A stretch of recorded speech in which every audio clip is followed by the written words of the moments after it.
ప్రాపంచిక వ్యవహారాలు, స్నేహితుల సంఖ్య, సినిమాలు, టీవీ సీరియళ్లు, వాట్సాప్, యూట్యూబ్ వీడియోలు చూడడం తగ్గించడంను కొంతమంది ఇంట్రోవర్షన్ అంటే బాధపడుతూ ఒంటరిగా ఉండే మానసిక రోగం అనుకుంటారు. కానీ అది ధ్యానం చేయడానికి అవసరం. పైన ఉన్న చిత్రపటం గమనించండి. ఇంట్రోవర్ట్ అయినవాడు ఎక్కువగా ఆచరణలో పెట్టని డిలోని ప్రాపంచిక సమాచారమును చదువుతూ ఉంటాడు. అందువల్ల యాంగ్జైటీ మరియు డిప్రెషన్కు లోనవుతూ ఉంటాడు.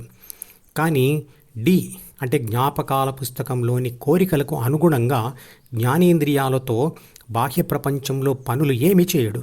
అంటే పనిలోకి దిగని ఆలోచనలు చేస్తూ ఉంటాడు. ధ్యానం చేసేవాడు కూడా కోరికలు, పనులు తగ్గించుకుంటూ ఉంటాడు. అంటే జ్ఞాపకాల పుస్తకమును వదిలిపెట్టే ప్రయత్నం చేస్తూ ఉంటాడు. కానీ ధ్యానానికి సంబంధించిన సమాచారమును చదువుతూ ఉంటాడు మరియు ధ్యానం అనే పనిని అంతరంగంలో చేస్తూనే ఉంటాడు. బయట నుంచి చూస్తే ఇంట్రోవర్ట్ మరియు ధ్యాన సాధన చేసేవాడి ప్రవర్తన ఒకేలాగా కనపడవచ్చు. ఎందుకంటే రెండిట్లో కూడా బాహ్య ప్రపంచపు పనులు అతి తక్కువగా జరుగుతాయి. ధ్యాన ఫలితం పొందిన యోగికి ఆలోచించడానికి మనసే ఉండదు కాబట్టి మానసిక సమస్యలైన డిప్రెషన్ మరియు యాంగ్జైటీ ఉండవు. ఇంట్రోవర్షన్, మెడిటేషన్ మరియు ఎక్స్ట్రోవర్షన్ అనేవి ప్రాపంచిక ఆత్మ యొక్క 3 వేరువేరు స్థితులు. ఇంట్రోవర్షన్ మరియు మెడిటేషన్ అంటే తెలుసుకున్నాం కదా.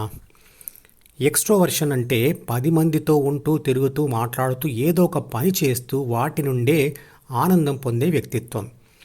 కానీ అలాంటి వ్యక్తిత్వం కలవారు కొందరు తమ అంతర్గత ఒత్తిడిని మరియు అలజడిని భరించలేక వాటి నుంచి తప్పించుకోవడానికి అంటే డైవర్ట్ కావడానికి ఎక్స్ట్రోవర్ట్ చేసే పనులు చేస్తూ ఉంటారు. అంటే తన మనసులోని అలజడిని, ఒత్తిడిని పోగొట్టుకోవడానికి అతిగా తిరగడం, మాట్లాడడం చేస్తూ ఉంటారు.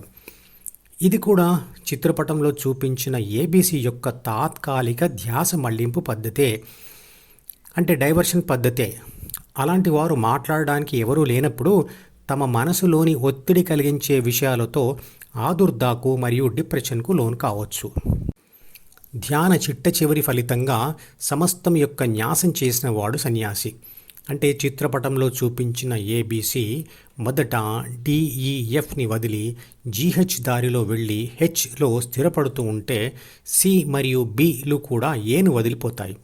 అంటే ప్రాపంచిక ఆత్మ ద్వితీయ మనసులోని అహంను మరియు 3 బాధ్యతలు, 6 గుణాలతో కూడిన ప్రాథమిక మనసును చదవడం వదిలివేస్తుంది. అందువలన శరీరంతో సహా ప్రపంచాన్నంతా వదిలివేయడం జరుగుతుంది. గాఢ నిద్రలో పడిపోయేంత వరకు ఆత్మ శరీరంలో ఎక్కడో ఒకచోట తప్పకుండా ధ్యాస పెట్టే ఉంటుంది. సన్యాసి ద్వితీయ మనసులోని కోరికల మీద, శరీరం మీద, ప్రపంచం మీద ధ్యాస పెట్టడు.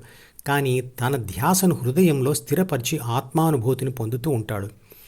ఆ సన్యాస స్థితి ధ్యానం మొదలుపెట్టిన నాటి నుండి ఎన్నో దశాబ్దాల తర్వాత వస్తుంది.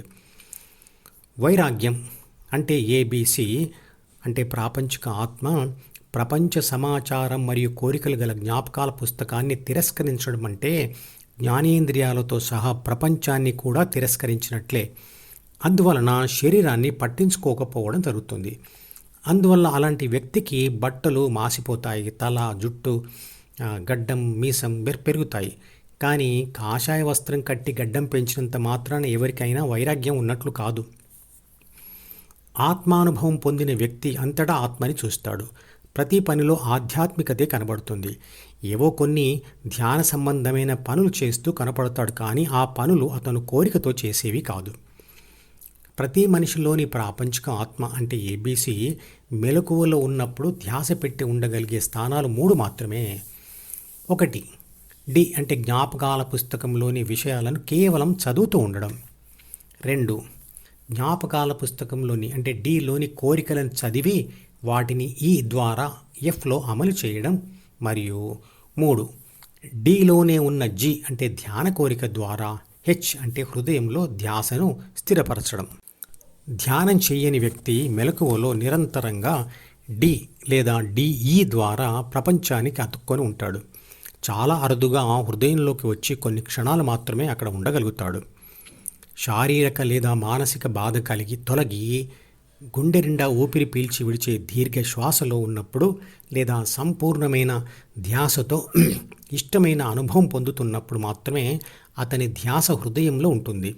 ఆ తర్వాత అతను కొద్దిసేపటిలోనే మళ్ళీ ద్వితీయ మనసులోని డికి లేదా డిఈ ద్వారా ప్రపంచానికి అతుకుపోతాడు.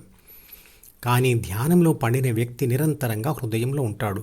అప్పుడప్పుడు తన చుట్టూ ఉన్న వాళ్లకు ధ్యాన మార్గదర్శనం చేయడానికి లేదా అత్యవసరమైనప్పుడు మాత్రమే డీలోకి వచ్చి చెప్పవలసింది చెప్పి చేయవలసిన దానిని చేసి మళ్ళీ హృదయంలోకి వెళ్ళిపోతాడు. మధుపదం యూట్యూబ్ ఛానల్లోని ప్రతి వీడియోకి ఒక నెంబర్ ఇవ్వబడింది. 1వ నెంబర్ వీడియో నుండి మొదలుపెట్టి వరుసగా చివరి వీడియో వరకు చూస్తేనే ఆత్మశాస్త్రం సంపూర్ణంగా అర్థమవుతుంది.